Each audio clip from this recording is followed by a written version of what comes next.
KDE has just received a huge boost for its future.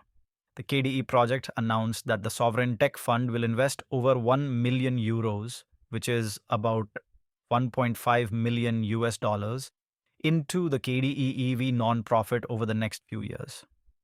And honestly, this is a really big deal for the Linux and open source world. So, what exactly will this money be used for? Well, a lot of important stuff. KDE plans to improve Plasma's recovery features, add factory reset functionality for KDE Linux, and strengthen KDE PIM, which is the project's personal information manager, for things like email, calendars, and contacts. The funding will also support KDE Linux's QA infrastructure, better data backup and restore systems, improved network share experience, and tighter desktop integration with Flatpak-based app delivery.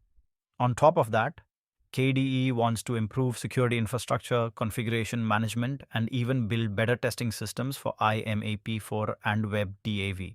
In simple words, this funding is not just about adding flashy new features, it is about making KDE more reliable, more secure, and easier to recover when something goes wrong. That means better stability for regular users, businesses, and even public organizations that depend on open source software every day. The Sovereign Tech Agency said it is investing in KDE because desktop environments are a core part of modern digital life, and KDE plays a major role for millions of Linux users around the world. And there is one more exciting thing. KDE turns 30 years old this October. So this funding comes at a pretty special time in its history. So yeah, this is a major win for KDE and for open source software overall. It shows that community-driven projects can still get serious support for long-term development.